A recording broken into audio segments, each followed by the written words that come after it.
اعمال کی اصلاح کرم سے کر دے۔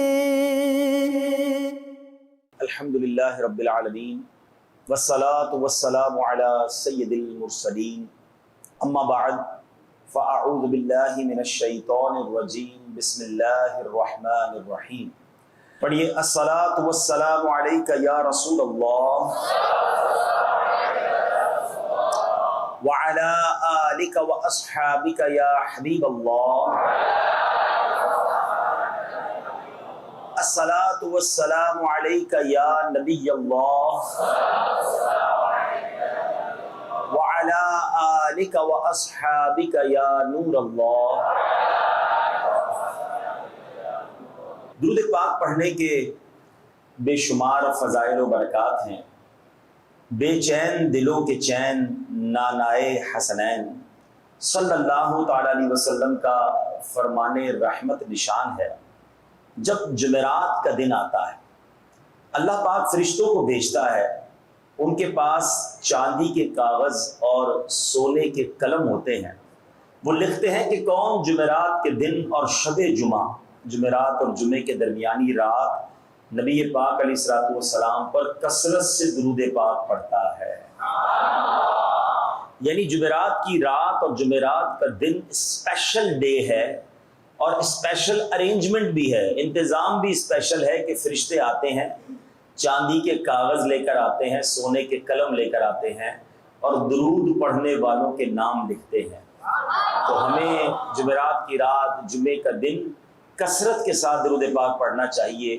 آئیے مل کر محبت کے ساتھ با آواز بلند درود پاک پڑھیں۔ صلو علی الحبیب صلی اللہ تعالی علی محمد صلی اللہ علیہ وسلم۔ علامہ ابن حجر مکی رحمۃ اللہ تعالی علیہ فرماتے ہیں، واقعہ کربلا جب یہ واقعہ ہو گیا تو بدبخت یزیدی امام عالی مقام حضرت امام حسین رضی اللہ تعالی عنہ کا سر مبارک نیزے پر لیے ملک شام کی طرف جا رہے تھے۔ راستے میں ایک نصرانی یعنی غیر مسلم راہب جو تھا، جو کرسچن کے پادری سمجھ لیں وہ تھا، تو اس کی عبادت گاہ آئی۔ تو جب وہ سر مبارک کو وہاں سے لے کر گزرے تو راہب نے سر انور کو دیکھ کر اس بارے میں لوگوں سے پوچھا، تو لوگوں نے بتایا کہ نواسہ رسول حضرت امام حسین رضی اللہ تعالیٰ عنہ کا مبارک سر ہے۔ یہ سنتے ہی وہ راہب جو کہ مسلمان نہیں تھا وہ تڑپ گیا اور پلید یزیدیوں کے پاس جا کر بولا، تم بہت برے لوگ ہو، ایسا کرو کہ 10,000 اشرفیاں لے لو، ایک رات کے لیے مجھے یہ سر دے دو، میں ایک رات اس مبارک سر کے ساتھ گزارنا چاہتا ہوں۔ 10,000 سونے کی اشرفیاں، 10,000 گولڈ کوئنز کا یہ لے لو۔ اچھا، اب وہ تو پیسوں کے بھوکے تھے، ان کو پہلے ہی پیسے چاہیے تھے، مال و دولت کی لالچ میں تو اشارہ کام کیا تھا۔ وہ راضی ہو گئے، ٹھیک ہے ہم ایک رات یہیں گزار لیتے ہیں، آپ لے جائیں۔ حالانکہ وہ غیر مسلم تھا، مگر وہ نبی پاک کی آل اور پھر نواسہ رسول کے مقام کو جانتا تھا۔ اس نے کیا کیا، سر انور کو خوب ادب سے اس نے غسل دیا، خوشبو لگائی، رات بھر اپنی گود میں رکھا اور مبارک سر کا دیدار کرتا رہا۔ اس نے سر انور کے پاس سے لے کر آسمان تک ایک نور بھی جاتا دیکھا۔ اب جناب سر مبارک کی یہ کرامت دیکھ کر راہب کا دل جو ہے وہ پگھل گیا، صبح ہوئی تو کلمہ پڑھ کر مسلمان ہو گیا۔ اب اس راہب کو تو ایمان مل گیا اور ان بدبختوں کو جو ہے وہ پیسے مل گئے۔ اب اس کے بعد وہ سر انہوں نے لیا اور لے کر چلے گئے۔ لیکن آپ جانتے ہیں کہ جب درہم و دینار جو انہوں نے قافلے والوں سے، کربلا والوں سے لوٹے تھے، اس راہب سے بھی پیسے ملے تھے۔ جب یہ لوگ آگے گئے اور کسی ٹھکانے پر جا کر اپنے درہموں کی اور دینار کی ان تھیلیوں کو کھولا تو آپ جان کر حیران ہو جائیں گے کہ وہ سارے اس زمانے کے پیسے تھے نا، اس زمانے کے مال تھا، وہ سارے کے سارے ٹھیکڑیاں بن گئی تھی، اور ان ٹھیکڑیوں پر باقاعدہ ایک طرف قرآن پاک کی ایک آیت لکھی ہوئی تھی، دوسری طرف قرآن پاک کی دوسری آیت لکھی ہوئی تھی، اور وہ جو آیتیں تھی ایکچولی وہ بھی ان کے لیے ایک میسج تھا، ان دنیا پرستوں کے لیے، ان لالچ کرنے والوں کے لیے ایک پیغام تھا۔ ایک طرف کیا لکھا تھا، پارہ نمبر 13 سورہ ابراہیم کی آیت تھی، وَلَا تَحْسَبَنَّ اللَّهَ غَافِلًا عَمَّا يَعْمَلُ الظَّالِمُونَ، اور اے سننے والے ہرگز اللہ کو ان کاموں سے بے خبر نہ سمجھنا جو ظالم کر رہے ہیں، یعنی جو تم ظلم کر رہے ہو نا وہ رب جانتا ہے۔ قرآن کی ایک آیت لکھی، جب اس کو دوسری طرف سے دیکھا تو پارہ 19 سورہ شعراء کی دوسری آیت لکھی ہوئی ہے، اور وہ آیت کیا تھی؟ وَسَيَعْلَمُ الَّذِينَ ظَلَمُوا أَيَّ مُنقَلَبٍ يَنقَلِبُونَ، اور ان قریب ظالم جان لیں گے کہ کس کروٹ پر پلٹا کھائیں گے۔ دونوں طرف ظلم کا انجام، ظالموں کو گویا تنبیہ کی جا رہی ہے۔ اللہ اکبر، جس مال کے لیے، جس دولت کے لیے، جس لالچ کے لیے کیا تھا، سارا مال ہاتھ سے چلا گیا، وہ سارا جو سونا تھا، وہ چاندی تھی، وہ سب پتھر بن گیا۔ اللہ اکبر، ان کو کچھ ہاتھ نہ آیا۔ تم نے اجاڑا حضرت زہرا کا بوستان، تم خود اجڑ گئے، تمہیں یہ بد دعا ملی، رسوائے خلق ہو گئے، برباد ہو گئے، مردود و تم کو ذلت ہر دو سرا ملی۔ دنیا پرستوں، دین سے منہ موڑ کر تمہیں دنیا ملی، نہ عیش و طرب کی ہوا ملی۔ اے میرے پیارے اسلامی بھائیو، غور کیجئے کہ جن لوگوں نے یہ لالچ کے لیے سب کیا، وہ مال بھی ہاتھ نہیں آیا۔ یزید جس نے یہ سارے اس معاملے کا سربراہ تھا، خلافت چاہیے تھی، تخت چاہیے تھا، کتابوں میں لکھا کہ 3 سال کے اندر اندر یزید بھی دنیا سے چلا گیا، اور اس کی موت ایسے ہوئی کہ کسی بیابان میں ایک لڑکی نے اسے قتل کیا، اور اس کی لاش کو کوئی دفنانے والا بھی نہیں تھا، کیڑے اس کی لاش کو کھا رہے تھے۔ تو جس لالچ، جس اقتدار کے لیے، جس مال کے لیے، جس دنیا کے لیے کیا، وہ دنیا بھی نہ ملی۔ یہ ہم سب کے لیے درس ہے، یہ ہم سب کے لیے عبرت ہے کہ جو دنیا کی لالچ میں حرام کماتے ہیں، جو دنیا کی لالچ میں رب کو ناراض کرتے ہیں، دنیا کے نفع کے لیے اللہ کی ناراضی والے کام کرتے ہیں، یہ دنیا رہتی نہیں ہے۔ ہاں، جو حرام کماتا ہے نا، ہم نے دیکھا پھر اس کے پیسے بھی ایسے ہی نکل رہے ہوتے ہیں، کبھی بیماری میں جا رہے ہوتے ہیں، کبھی اللہ نہ کرے آگ لگ جاتی ہے، کبھی سارا نقصان ہو جاتا ہے۔ ہمیں یہ سوچنا چاہیے کہ دنیا کی لالچ میں رب کو ناراض نہیں کرنا ہے، حرام کی طرف نہیں جانا ہے۔ اللہ تھوڑا دے، حلال دے، طیب دے، پاکیزہ دے، اور اسی میں برکت ڈال دے۔ میرا رب چاہے تو تھوڑے پیسے میں آپ کو برکت دے سکتا ہے، اور کسی کے پاس کروڑوں ہو اور اسے سکون ہی نہ ہو تو کس کام کا وہ پیسہ؟ تو کربلا کے ان واقعات سے ہمیں بھی درس لینا ہے کہ ہم جو دنیا کے پیچھے بعض اوقات لوگ دیوانے ہو جاتے ہیں، کچھ لوگوں کو فقط دنیا کی فکر ہوتی ہے کہ کسی طرح مال جمع ہو جائے، کسی طرح ترقی ہو جائے، بس اور مل جائے۔ یہ نہیں سوچتے کہ حلال سے مل رہا ہے یا حرام سے مل رہا ہے، کہیں کسی پر ظلم تو نہیں ہو رہا، کہیں کسی کا حق تم نہیں مار رہے۔ بہرحال جب بھی کربلا کا واقعہ سنتے ہیں تو کہتے ہیں نا، دل کی دنیا بدلنے لگ جاتی ہے، ایک بار پھر وہ بات دل پر اثر کرنے لگ جاتی ہے، دل پر غم کی کیفیت طاری ہو جاتی ہے کہ امام عالی مقام، امام عرش مقام، امام حسین رضی اللہ تعالیٰ عنہ، کیا مرتبہ، کیا شان ہے ان کی۔ چلے کچھ پہلے تھوڑا امام حسین کا تعارف سن لیں تاکہ محبت میں اور اضافہ ہو کر بات اپنی آگے بڑھاتے ہیں کہ آپ کا نام مبارک حسین، کنیت ابو عبداللہ، اور آپ کے القاب تھے سبط رسول اللہ، یعنی رسول اللہ کے سبط رسول اللہ، یعنی رسول اللہ کے نواسے، اور ریحانۃ الرسول، یعنی رسول پاک کے پھول، یہ آپ کا لقب تھا۔ پیارے آقا ان کو اپنا پھول کہا کرتے تھے، اور امام حسن اور امام حسین کو سونگھا کرتے تھے، اتنا پیار، اپنے کاندھوں پر سواری کرواتے۔ اور امام حسن نبی پاک کے کاندھے پر سوار تھے۔ ایک صحابی رسول قریب سے گزرے، کہتے ہیں کہ اے شہزادے، کیا کمال کی سواری پائی ہے، کیونکہ نبی پاک کے کاندھوں پر تھے۔ پیارے آقا محبت سے فرماتے ہیں، یہ بھی تو دیکھو سوار کیسا ہے، یعنی اپنے نواسے سے پیار کتنا تھا نبی پاک علیہ الصلوۃ والسلام کو۔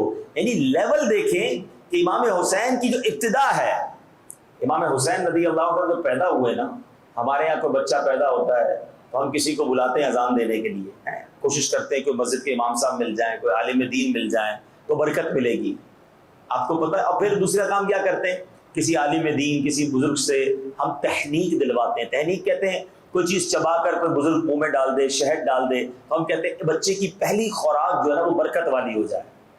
امام حسین کی شان دیکھو کہ سب سے پہلی آواز جو امام حسین نے سنی نا، وہ پتہ ہے کس کی آواز تھی؟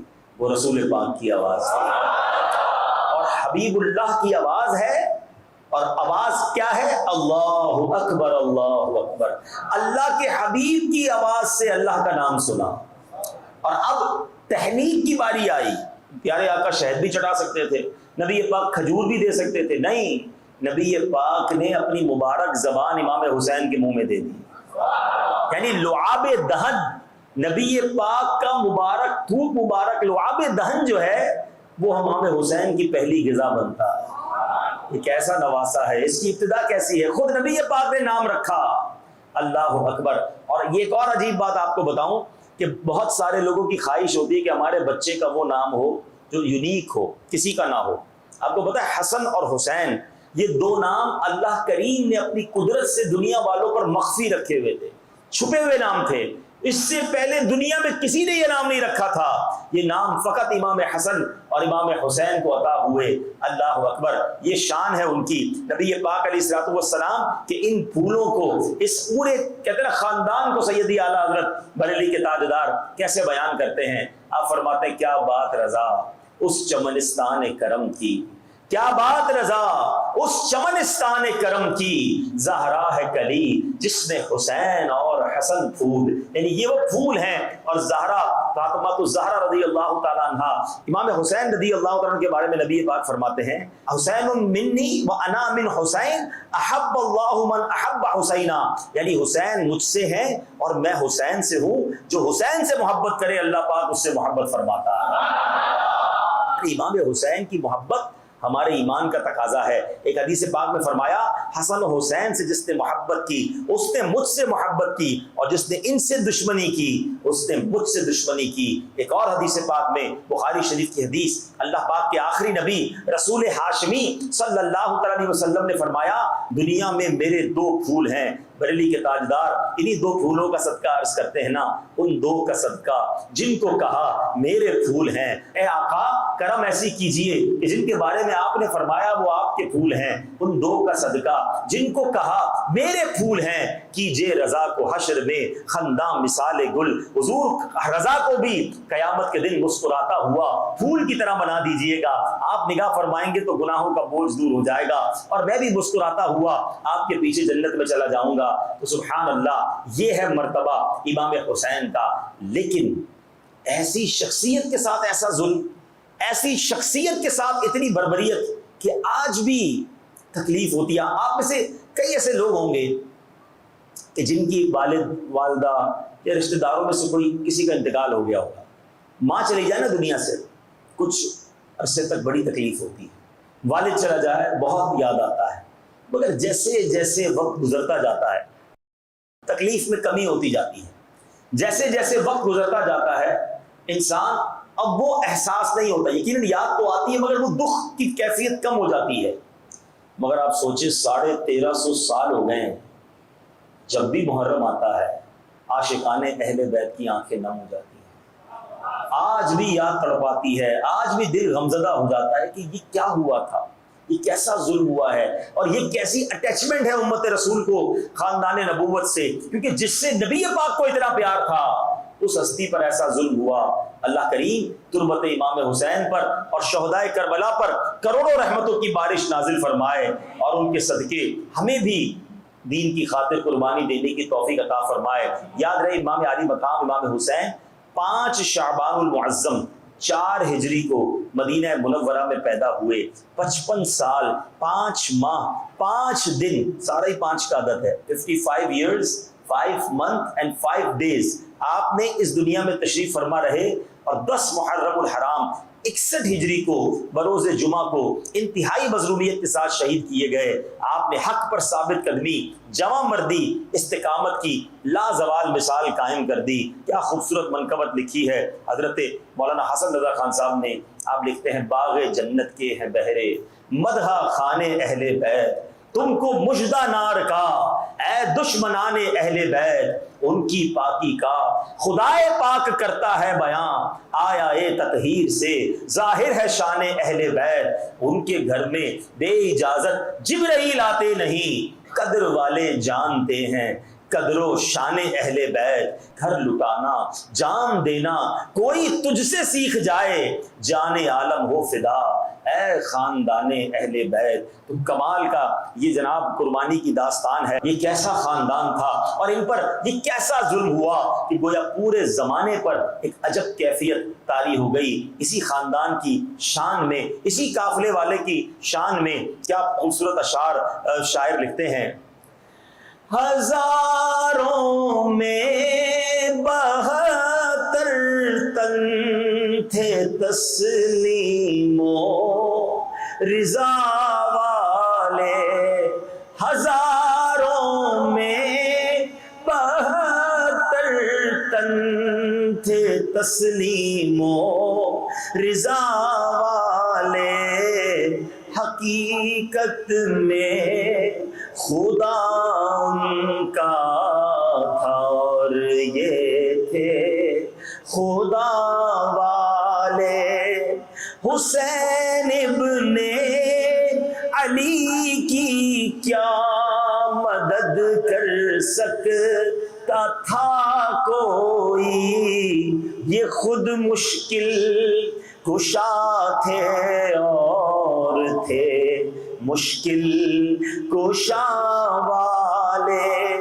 کسی نے جب وطن پوچھا تو حضرت نے یہ فرمایا، مدینے والے کہلاتے تھے اب ہے کربلا والے، مدینے والے کہلاتے تھے اب ہیں کربلا والے۔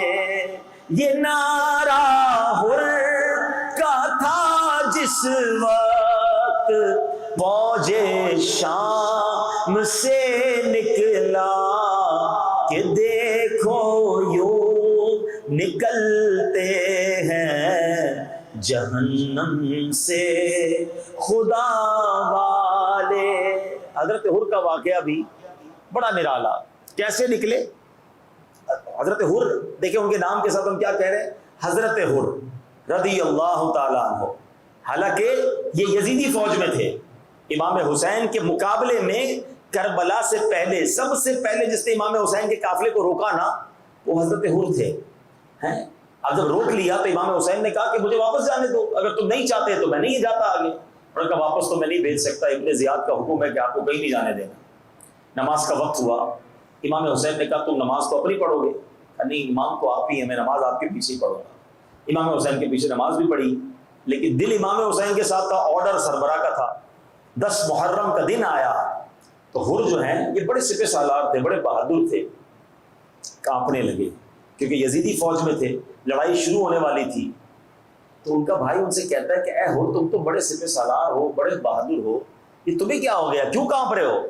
حضرت حر نے وہ تاریخی الفاظ کہے تھے کہ مجھے جہنم اور جنت کے درمیان کھڑا ہونا محسوس ہو رہا ہے، مجھے دنیا کھینچ رہی ہے، مال و دولت کھینچ رہا ہے، مگر مجھے پتا ہے وہ جہنم کی آگ ہے، سامنے نواسہ رسول کھڑے ہیں، مجھے جنت نظر آ رہی ہے، اگر ان کے قدموں پر قربان ہو گیا تو اللہ کے حبیب راضی ہو جائیں گے، یہ ناراض ہو گئے تو رب کے حبیب بھی ناراض ہو جائیں گے۔ اور یہ باتیں ہو رہی ہیں، امام حسین نے ادھر سے آواز لگائی، ہے کوئی جو ہمارے نام پر اپنی جان قربان کر دے؟ بس یہ سننا تھا۔ حضرت حر نے اپنا گھوڑا دوڑایا، یزیدی فوج سے نکلے اور حسینی فوج میں داخل ہو گئے، اور اب وہاں کی جا کر امام حسین کی طرف سے یزیدیوں سے لڑنا شروع کر دیا اور بہت سارے یزیدیوں کو کاٹ کے رکھ دیا، اور آخرکار زخموں کی تاب نہ لا کر آپ بھی شہید ہو گئے۔ اللہ اکبر، یہ کیسا فیصلہ تھا، تھوڑی دیر پہلے یزیدی فوج میں ہیں، ہمت کی آگے بڑھے، حسینی فوج میں داخل ہو گئے۔ اب سنو یہ شعر تو ایمان تازہ ہو جائے گا کہ کیسے نکلے۔ کہتے ہیں یہ نعرہ حر کا تھا جس وقت فوج شام سے نکلا، کہ دیکھو یوں نکلتے ہیں جہنم سے خدا والے۔ اب یہ واقعہ جب بھی میں پڑھتا ہوں یا سنتا ہوں نا تو ایک کیفیت بنتی ہے کہ کبھی کبھی زندگی میں ڈیسیشن لینا ہوتا ہے، فیصلہ کرنا ہوتا ہے یار یہ گناہ چھوڑنا ہے اور جنت کی طرف چلے جانا ہے. ہم میں کئی ایسے لوگ ہو سکتے جو کوئی غلط کام کر رہے ہوں گے, کوئی جھوٹ بول رہا ہوگا, کوئی حرام کما رہا ہوگا, معاذ اللہ کوئی حرام دیکھ رہا ہوگا, اللہ نہ کرے کوئی شراب پینے والا بیٹھا ہو, کوئی جوا کھیلنے والا, کوئی سود کا کاروبار کرنے والا. بہت ساری برائیاں بعض اوقات ہمارے اندر ہوتی ہیں اور خیال بھی آتا ہے یار غلط کر رہا ہوں. اجتماع میں آتے ہیں, مسجد میں آتے ہیں, بیان سنتے ہیں, یار چھوڑ دینا چاہیے لیکن ہمت نہیں ہو رہی ہوتی ہے. بعض لوگ ڈر رہے ہوتے ہیں یار یہ چھوڑ دوں گا تو پیسوں کا کیا ہوگا, کاروبار کا کیا ہوگا, حرام چھوڑ دوں گا تو روزی کا کیا ہوگا, گناہ چھوڑ دوں گا تو لذت کا کیا ہوگا, مزے کا کیا ہوگا. سوچو تم بھی حضرت حر کی طرح کسی شاہراہ پر کھڑے ہو, سامنے حسینی قافلہ ہے, سامنے جنت ہے, کہیں یہ سوچتے سوچتے تم رہ نہ جاؤ. اگر حضرت حر یہ فیصلہ نہ کرتے آج دنیا میں شاید اللہ نہ کرے شاید ان پر لعنت ہی کی جا رہی ہوتی, جیسے ابن سعد پر, جیسے ابن زیاد پر, جیسے یزید پر لعنت ہو رہی ہے. ساری دنیا انہیں ملامت کر رہی ہے. مگر یہ کیسا یزید کے قافلے کا بندہ تھا کہ اس نے ڈیسیشن لیا, چینج کیا. میں نے خود الحمدللہ حضرت حر کے مزار کی بھی زیارت کی ہے, ان کا مزار بھی ہے. وہ مزار والے بن گئے, وہ اللہ والے بن گئے کیونکہ فیصلہ کیا کہ یزیدی کے ساتھ نہیں حسینی قافلے میں شامل ہونا ہے. اے میرے پیارے اسلامی بھائیوں, آپ بھی فیصلہ کریں کہ زندگی میں فیصلہ کر سکتے ہیں. مرنے کے بعد تھوڑی چانس ملے گا, مرنے کے بعد تو سارے لوگ کہیں گے یا اللہ واپس بھیج دے, پھر نماز پڑھوں گا, یا اللہ واپس بھیج دے, اب گناہ نہیں کروں گا, اے اللہ ایک بار پھر دنیا میں بھیج دے, اب حرام چھوڑ دوں گا. اس وقت کوئی موقع نہیں ملے گا. مولا علی شیر خدا کرم اللہ تعالی وجہ الکریم کا ایک فرمان یاد رکھیں. آپ کہتے ہیں آج دنیا جو ہے نا وہ دار العمل ہے, آخرت دار الجزا ہے. یہاں عمل کرنا ہے, ادھر فیصلہ ہوگا. وہ عمل کی جگہ نہیں ہے, عمل کی جگہ دنیا ہے. Today is the time of action and tomorrow is the time of accountability. اس وقت تو فیصلہ ہوگا, اس وقت تو آپ کے اعمال کا ڈیسیشن لیا جائے گا.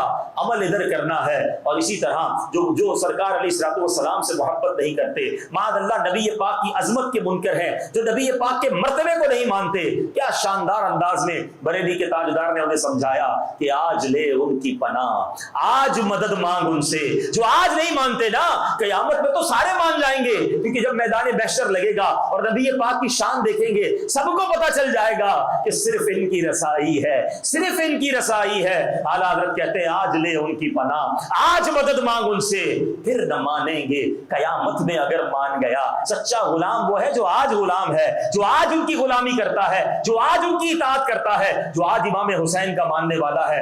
آج یزیدی طریقے پر چلنے والا نہیں, اس کی بات مانی جائے گی, کیونکہ اس دن تو سارے مان جائیں گے. محشر تو نام ہی, اللہ اکبر, محشر تو نام ہی شان محبوبی کے دکھانے کا ہے. اللہ اکبر. سیدی اعلیٰ حضرت کی بات چلی ہے, چلو کچھ ذکر رضا بھی ساتھ کریں. اعلیٰ حضرت کہتے ہیں آپ نے میدان محشر کا نقشہ کیسے کھینچا. آپ کہتے ہیں کہ لوگ پہلے حضرت آدم کے پاس جائیں گے, حضرت ابراہیم کے پاس جائیں گے, حضرت موسیٰ کے پاس جائیں گے, حضرت عیسیٰ کے پاس جائیں گے, سب کے پاس جائیں گے, کہیں بھی بات نہیں بنے گی. اور جب سب کہیں گے کہ اذهبوا الی غیری, کسی اور کے پاس جاؤ, میں آج تمہاری مدد نہیں کر سکتا. جب یہ سارا اہل محشر گھوم پھر کر نبی پاک کے پاس آئے گا تو آقا فرمائیں گے انا لہا, انا صاحبکم, اے میرے غلاموں آؤ میں آج تمہارے لیے ہوں. تو ایک سوال ذہن میں پیدا ہوتا ہے کہ جناب یہ سب کے پاس کیوں بھیجا گیا, ڈائریکٹ ہی نبی پاک کے پاس چلے جاتے, سارے محشر کو گھمایا کیوں گیا, اتنے دھکے کھا کھا کر سرکار دو عالم علیہ الصلوۃ والسلام کی بارگاہ میں کیوں بھیجا گیا. ایک سوال تو یہ بنتا ہے, اور دوسرا اور لاجیکل سوال بنتا ہے کہ جناب والا یہ حدیث تو ہم تک پہنچ گئی ہے کہ بھائی پہلے حضرت آدم کے پاس جائیں گے, حضرت ابراہیم کے پاس جائیں گے, حضرت موسیٰ, حضرت عیسیٰ سب کے پاس جائیں گے, اور اس کے بعد نبی پاک کے پاس آئیں گے. ہمیں تو پہلے ہی پتہ چل گیا کہ نبی پاک کی مدد کریں گے, ہم تو محشر کے دن ڈائریکٹ چلے جائیں گے نبی پاک کے پاس. یہ بھی تو سوال بنتا ہے نا. اللہ اکبر. علماء کہتے ہیں آج بے شک تمہیں پتہ چل گیا ہے, مگر محشر کے دن سب بھلا دیا جائے گا. سب جائیں گے حضرت آدم کے پاس, سب جائیں گے حضرت موسیٰ کے پاس, سب جائیں گے حضرت عیسیٰ کے پاس. کیوں جائیں گے بھائی؟ اللہ اکبر. سیدی اعلیٰ حضرت سے پوچھو, کہتے خلیل و نجی, مسیح و صفی, سبھی سے کہیں بھی بنی. سب کے پاس گئے, کہیں بات بنی؟ خلیل و نجی, مسیح و صفی, سبھی سے کہیں بھی بنی. یہ بے خبری کہ خلق پھری کہاں سے کہاں تمہارے لیے. حضور یہ ساری خلق کو پھرایا گیا ہے آپ کے لیے, تاکہ سب کو پتہ چل جائے زمین و زمان تمہارے لیے, مکین و مکان, چنین و چنا تمہارے لیے بنے دو جہاں تمہارے لیے، دہن میں زباں تمہارے لیے، بدن میں ہے جان تمہارے لیے، آقا ہم آئے یہاں تمہارے لیے، اٹھے بھی وہاں تمہارے لیے۔ سبحان اللہ۔ وہ محشر کا دن تو شان محبوبی دکھانے کا دن ہے، اس دن کا اقرار نہیں مانا جائے گا، آج کا اقرار، آج کی غلامی، آج کا عمل مانا جائے گا۔ تو اے میرے پیارے اسلامی بھائیوں، اگر زندگی میں کچھ خیال آتا ہے نا کہ یار گناہ چھوڑ دوں، حرام چھوڑ دوں، بدکاری چھوڑ دوں، شراب چھوڑ دوں، جوا چھوڑ دوں، نہیں یار یہ غلط ہے، اللہ کی نافرمانی ہے چھوڑ دوں، ماں باپ کو تکلیف دینا چھوڑ دوں، تو آج چھوڑ دینا، انتظار مت کرنا۔ حضرت حور کو یاد رکھنا، سیکنڈوں کا فیصلہ تھا، انہوں نے ڈیسیشن لیا، گھوڑا دوڑایا، یزیدی لشکر سے نکلے، حسینی لشکر میں پہنچے اور سبحان اللہ جنت کے حقدار بن گئے۔ تو ہمیں بھی یہ ڈیسیشن لینا ہے کہ یہ حرام والی زندگی، گناہوں والی زندگی چھوڑ کر ہمیں انشاءاللہ حسینی طریقے پر زندگی گزارنی ہے۔ بہرحال میرے پیارے اسلامی بھائیوں، کربلا کا یہ پیغام جو ہے، یہ واقعہ جو ہے ہمیں بہت بہت سارے درس دیتا ہے۔ اب ایک بات ہے کہ ہم اپنے آپ کو حسینی بھی کہتے ہیں، یقیناً ہم پنجتن کے غلام ہیں، امام حسین کے چاہنے والے ہیں، ہماری جان امام حسین اور ان کے خاندان پر قربان، لیکن ہم چیک کریں کہ کیا ہم واقعی حسینی ہیں؟ ہاں، یہ آج سمجھ لیں آج کے بیان کا اصل جو ٹاپک ہے، جو بیان کو میں اختتام کی طرف بھی لاؤں گا، کہ پہلے یہ دیکھیں کہ ہم نے کربلا کے واقعے سے سیکھا کیا ہے۔ کیا صرف زبانی حسینی ہیں، اجتماع میں جائیں تو حسینی ہونے کا نعرہ لگاتے ہیں، یا واقعی حسینی ہے؟ کیا ہم گھر میں بھی حسینی ہیں؟ اپنے گھر میں ہوتے ہیں تو حسینی طریقہ ہوتا ہے، نرمی، شفقت ہے، نمازوں کی پابندی، گھر والوں سے پیار، ماں باپ کا ادب، یا گھر میں انداز ہی کوئی دوسرا ہوتا ہے؟ اچھا، گھر میں حسینی ہے کہ نہیں؟ گلی میں، محلے میں، دکان پر، کاروبار کرتے ہوئے، دوستوں کی محفل میں ہم حسینی ہیں؟ کیا حسینی طریقے سے زندگی گزر رہی ہے، یا گالی گلوچ، بری باتیں، بے حیائی ہیں؟ تو پھر کیسا حسینی طریقہ ہے؟ غور کریں نا، جیسے اخلاق، جیسی پاکیزہ عادتیں امام حسین کی اور ان کی آل کی تھی، کیا ہمارے اندر وہ عادتیں ہم نے اپنانے کی کوشش کی ہے، یا ہمارا اسٹائل یزیدیوں والا ہے اور زبان پر ہم کہتے ہیں ہم حسینی ہیں؟ اگر واقعی حسینی ہے تو حسینی تو پھر ہر جگہ حسینی ہوتا ہے نا، امام حسین کا چاہنے والا سب جگہ۔ اب امام حسین تو ایسی نماز پڑھیں کہ تلوار کے سائے میں بھی نماز پڑھیں، اور یہ پنجتن کا غلام کہلانے والا فجر کی نماز میں سویا ہوا ہو، نماز کیسے قضا ہو سکتی کسی حسینی کی؟ آؤ، کربلا کا یہ واقعہ، محرم کا یہ مہینہ درس دیتا کہ کچھ بھی ہو جائے ہماری نماز قضا نہیں ہوگی، کچھ بھی ہو جائے ہمارا روزہ قضا نہیں ہوگا، کچھ بھی ہو جائے ہم حرام روزی کے قریب نہیں جائیں گے، ہم گھر میں بھی حسینی رہیں گے، باہر بھی حسینی رہیں گے انشاءاللہ، یزیدی طریقے پر عمل نہیں کریں گے۔ تو پھر انشاءاللہ دیکھیں کہ ہم انشاءاللہ کیسے پھر امام حسین اپنی رحمت میں اپنے دامن میں چھپائیں گے انشاءاللہ، اور محشر کے دن ہمیں اپنے ساتھ اللہ نے چاہا تو جنت میں لے کے جائیں گے۔ اب یزید جو ہے، ایک تو ہو گیا حسینی طریقہ نا، تلاوت ہے، نماز ہے۔ امام حسین کے تو اخلاق کی میں بات بتاؤں آپ کو، ہاں بچپن کا ایک واقعہ یاد آ گیا۔ امام حسن اور امام حسین ابھی عمر میں چھوٹے تھے، تو آپ نے دیکھا کہ ایک بزرگ ہیں اور وہ وضو کر رہے ہیں، یہ مبلغین کے لیے بڑا زبردست واقعہ ہے۔ بزرگ وضو کر رہے تھے، انہوں نے دیکھا کہ وہ وضو ٹھیک نہیں کر رہے، وضو میں کچھ غلطیاں ہیں۔ اچھا، بعض اوقات ہم کچھ سیکھ لیں نا، وضو آ جائے، غسل آ جائے، کوئی نماز کی 4 باتیں آ جائے، تو ہم لوگوں کو ٹوک رہے ہوتے ہیں تمہیں تو کچھ آتا ہی نہیں ہے، وضو کرنا نہیں آتا آپ کو، 40 سال عمر ہو گئی، 50 سال عمر ہو گئی، بابا جان کیا سیکھا آپ نے؟ ایک تو یہ طریقہ بھی ہے کہ سکھا رہے ہیں یا ڈانٹ رہے ہیں، ذلیل کر رہے ہیں۔ امام حسین اور امام حسن نے کمال کیا، کس کے نواسے تھے بھائی، سبحان اللہ۔ کہتے ہیں بزرگوں ایک آپ سے بات کرنی تھی، فرمائیے کہ ہم دونوں بھائی وضو کرتے ہیں، آپ یہ چیک کریں ہم دونوں میں سے کون صحیح وضو کرتا ہے، مقابلہ۔ بزرگ تھے، کہا ٹھیک ہے کرو۔ اب یہ دونوں وضو کرنے لگ گئے، وہ بزرگ تھے بڑے سمجھدار، جب دونوں وضو سے فارغ ہوئے نا، کہا بیٹا مجھے سمجھ آ گئی، وضو تو آپ دونوں کا ٹھیک ہے، وضو میرا ہی غلط تھا، ہاں مجھے اپنی مسٹیک پتہ چل گئی ہے، اب میں صحیح وضو کروں گا۔ اللہ اکبر، کیا حکمت بھرا انداز ہے، ڈانٹ کر جھڑک کر بھی بتایا جا سکتا تھا، کام بھی ہو گیا، شرمندہ بھی کوئی نہیں ہوا، اور مسئلہ بھی حل ہو گیا۔ یہ سیکھنا پڑے گا ہمیں اگر کسی کو کوئی بات سمجھانی ہے، اصلاح کرنی ہے، اس میں پہلے اپنا ٹارگٹ سمجھ لیں، اپنے آپ سے سوال کریں مجھے اس کی اصلاح کرنی ہے، اس کو ذلیل کرنا ہے۔ اگر ذلیل کرنا ہے تو پھر تو ارادہ ہی گڑبڑ ہے نا۔ اگر آپ کا ارادہ اصلاح کا ہے تو اصلاح کرتے وقت ذلیل نہیں کرنا چاہیے، محبت کے ساتھ، پیار کے ساتھ، بہت سارے انداز ہیں جس کے ذریعے آپ کسی کی اصلاح بھی کر دیں گے، مسئلہ بھی حل ہو جائے گا اور آپ کو ثواب بھی مل جائے گا۔ تو کیا حکمت تھی امام حسن امام حسین کی۔ اچھا ایک اور خوبصورت بات، ایمان تازہ ہوگا اور سبحان اللہ اس میں بریلی کے تاجدار کا بھی ایک بار پھر ذکر خیر ہوگا۔ امام حسن اور امام حسین کی ایک اور خاص بات بتاؤں، بہت ساری خاص باتیں ہیں لیکن ایک اور خاص بات یہ ہے کہ امام حسن نبی پاک کے سر انور سے لے کر سینہ اقدس تک مشابہ تھے، یعنی امام حسن ہم شکل مصطفیٰ تھے اور امام حسین سینے سے لے کر پیر مبارک تک نبی پاک کی تصویر تھے۔ اچھا اتنا کمال تھا کہ جب نبی پاک دنیا سے پردہ فرما گئے، ظاہری طور پر مزار انور میں چلے گئے، تو صحابہ کرام کو جب نبی پاک کی یاد ستاتی تھی نا تو امام حسن اور امام حسین کو جمع کرتے تھے، پیارے آقا کی پوری تصویر سامنے آ جاتی تھی۔ اب حسنین کریمین کی ایسی شان ہو اور امام اہل سنت کا قلم خاموش رہ جائے، یہ کیسے ہو سکتا ہے؟ بریلی کے تاجدار امام اہل سنت لکھتے ہیں، فرماتے ہیں ایک سینے تک مشابہ، ایک وہاں سے پاؤں تک، ایک سینے تک مشابہ، ایک وہاں سے پاؤں تک، حسن سبتین ان کے جاموں میں ہے نیما نور کا، صاف شکل پاک ہے دونوں کے ملنے سے عیاں، خط تو ام میں لکھا ہے یہ دو ورقہ نور کا۔ اب یہ شعر تھوڑا مشکل ہے لیکن اس کو سمجھ جاؤ گے نا، یقین کرو امام اہل سنت سے اور محبت بڑھ جائے گی۔ خط تو ام کس کو کہتے ہیں؟ ہاں یہ بڑی کمال کی چیز ہے۔ جب پہلے زمانے میں جنگ ہوتی تھی نا، اب تو فون، فیکس، ای میل، واٹس ایپ، بہت چیزیں آ گئی، پہلے تو ایسا نہیں تھا۔ تو پہلے کیا ہوتا تھا، جنگ ہوتی تھی، اچھا ایک خط بھجوانا ہے سامنے والے فوج کو، اپنی فوج کے لوگوں کو، اور ڈر یہ ہوتا تھا کہ راستے میں کوئی خط ہی نہ چھین لے، ہماری تو ساری حکمت عملی کھل جائے گی۔ تو پہلے آدھا خط بھیجا جاتا تھا، ٹھیک ہے، کہ اگر کوئی پکڑ بھی لے تو اس کو سمجھ رہا ہے پوری بات کیا ہے۔ جب آدھا پہنچ جاتا تھا پھر پیچھے آدھا بھیجا جاتا تھا، جب دونوں خط ملتے تھے اسے ملاتے تھے تو بات سمجھ آتی تھی، کوڈ پورا ہو جاتا تھا، بات پوری ہو جاتی تھی۔ اس کو کہتے ہیں خط توأم۔ اعلیٰ حضرت کہتے ہیں صاف شکل پاک ہے دونوں کے ملنے سے عیاں، خط توأم میں لکھا ہے یہ دو ورقہ نور کا۔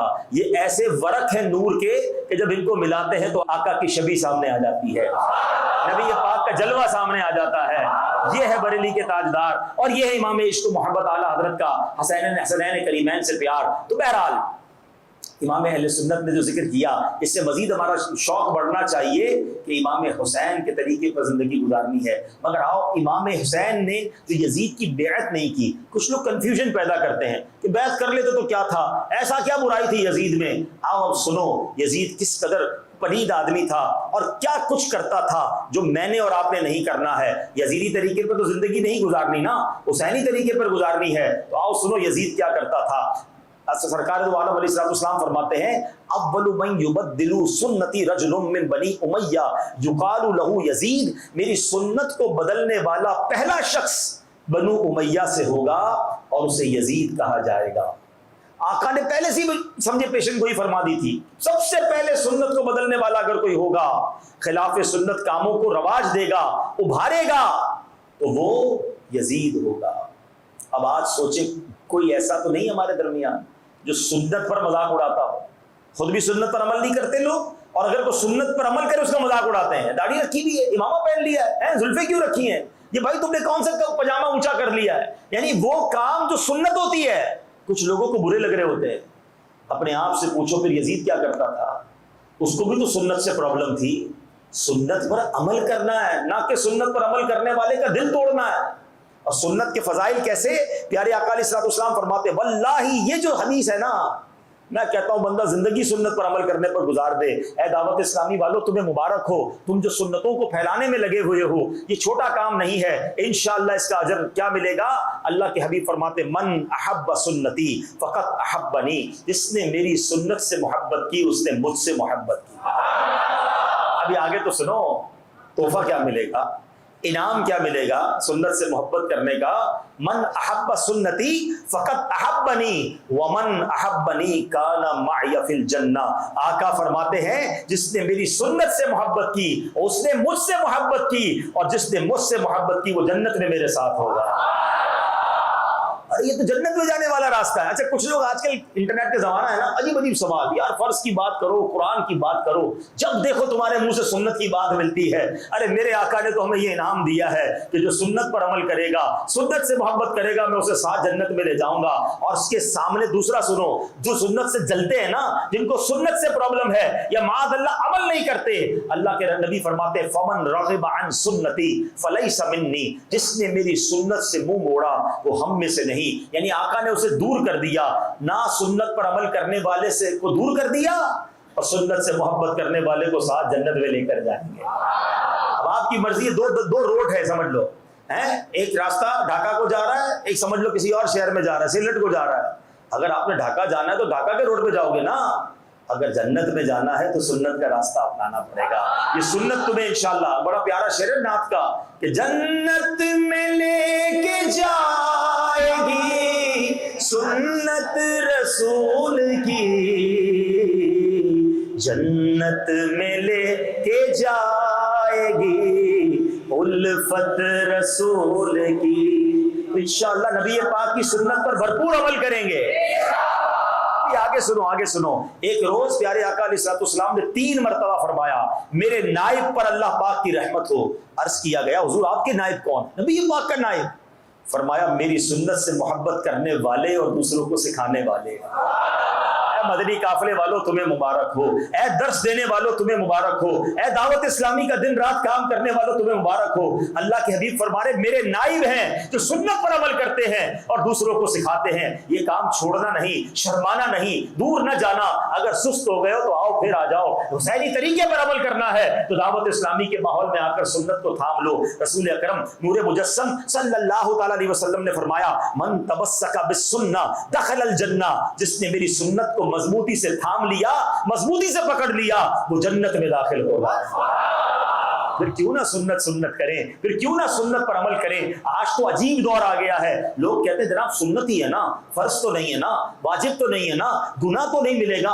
ارے اللہ کے بندے سنت سمجھ کر تم چھوڑنے کا خیال رکھتے ہو. کئی لوگ صرف فرض پڑھتے ہیں, سنت نہیں پڑھتے. ارے سنت بھی پڑھو, نفل بھی پڑھو, جب موقع ملے کہ پتہ چلے یہ آقا کا طریقہ ہے اس پر عمل کرنا چاہیے. یہ سوچ کر کہ فرض نہیں ہے, گناہ تو نہیں ہوگا. ارے فضیلت تو سنو, آقا فرماتے جس نے سنت کو تھام لیا وہ جنت میں داخل ہوگا. تو انشاءاللہ نیت کریں کہ ساری زندگی نبی پاک کی سنتوں پر عمل کریں گے انشاءاللہ. یہی حسینی طریقہ ہے. ہاں اب سنت پر عمل کیسے کریں گے؟ سنتوں بھرے ماحول میں آ جائیں گے تو کریں گے, اجتماع میں آئیں گے, مدنی قافلوں میں آئیں گے, مدنی چینل دیکھیں گے, دن رات سنتیں بتائی جاتی ہیں. واللہ کئی سنتیں ایسی ہیں جو پہلے پتہ بھی نہیں تھی, اس مدنی ماحول میں آئے تو سنتوں پر عمل کا جذبہ مل گیا. دعوت اسلامی کے ماحول نے کیسا سنتوں پر عمل عطا فرمایا, تو انشاءاللہ عمل کرتے رہیں گے. ایک طرف تو ہو گیا حسینی طریقہ, ٹھیک ہے. اب آؤ 2-3 باتیں یزید کی بھی سن لو, تاکہ کہیں خدا نہ خواستہ وہ والا کام ہو رہا ہے تو اس سے توبہ کریں اور حسینی طریقے پر آ جائیں. میرے پیارے اسلامی بھائیوں, یزید کی جو بری عادتیں لکھی, سب سے پہلے جب امام حسین کو کہا گیا نا کہ یزید کی بیعت کر لیں, تو امام حسین نے فرمایا لِأَنَّهُ كَانَ فَاسِقًا مُدْمِنَ الْخَمْرِ ظَالِمًا. یزید فاسق, فرماتے ہیں اعلانیہ کبیرہ گناہ کرنے والا ہے, یہ شراب کا عادی اور ظالم ہے, بھلا میں ایسے سے کیسے بیعت کر سکتا ہوں. تو اللہ نہ کرے اگر کوئی ہم میں بھی فاسق معلن بیٹھا ہے, سب کے سامنے لوگ گناہ کر رہے ہوتے, فکر بھی نہیں ہوتی ہے. کئی لوگ ہیں جن کو گناہ کی ٹینشن ہی نہیں ہوتی ہے, بعد اللہ کئی گناہ تو ایسے لوگوں کے سامنے ہو رہے ہیں, نمازیں قضا ہو رہی ہیں, کوئی ٹینشن نہیں ہے. تو اگر کوئی فاسق ہے اور وہ بھی فاسق کے معلن ہے, سب کے سامنے گناہ کرتا ہے, تو یہی تو یزید کرتا تھا. ڈر جاؤ کہیں یزیدی طریقے پر تو نہیں. اگر کوئی ظلم کرنے والا ہے تو یزید کے بارے میں امام حسین نے یہی تو کہا کہ وہ ظالم تھا. وہ سمجھ لے کہ ظلم یزیدی طریقہ ہے, اعلانیہ گناہ یزیدی طریقہ ہے, شراب پینا یزیدی طریقہ ہے, قریب بھی مت جانا. اچھا پھر کیا ہوتا ہے, جو ظلم کرنے والے ہوتے ہیں نا, بعض اوقات ذرا پیسہ آ جاتا ہے, کوئی سیٹ مل جاتی ہے, کوئی عہدہ مل جاتا ہے, بندہ کہتا ہے میرا کوئی کچھ نہیں بگاڑ سکتا. یہ غریب لوگ ہیں, یہ کیا کریں گے, 2 گارڈ ہیں میرے ساتھ, 4 چلتے ہیں میرے ساتھ بندے, یہ میرا کچھ نہیں بگاڑ سکتے. کوئی کسی کی زمین پر قبضہ کر لیتا ہے, کوئی کسی کا مال کھا جاتا ہے. ایک بات یاد رکھنا, آج تمہارا کوئی بگاڑ نہیں سکتا, مگر ایک دن آئے گا جب مظلوم کا ہاتھ ہوگا اور ظالم کا گریبان ہوگا. میں ایک بار پنجاب میں گیا, ہمارے وطن میں, تو وہاں پر ایک بندے نے بڑی عجیب بات کہی، وہ دل پہ لگ گئی. یہ پنجاب کے جو ہیں وہ جلدی سمجھیں گے بات. وہ کہتے ہیں مضبوط طاقتور آدمی سے مت ڈرا کرو، ماڑے آدمی سے ڈرا کرو. ماڑا کس کو کہتے ہیں؟ کمزور، پریشان، غریب، جس کو کوئی نہ پوچھے گا. ہم اس سے ڈرتے نہیں ہیں. کہا اس سے ڈرا کرو. میں نے کہا یار یہ کیسی بات کی، ماڑے سے ڈرا کرو؟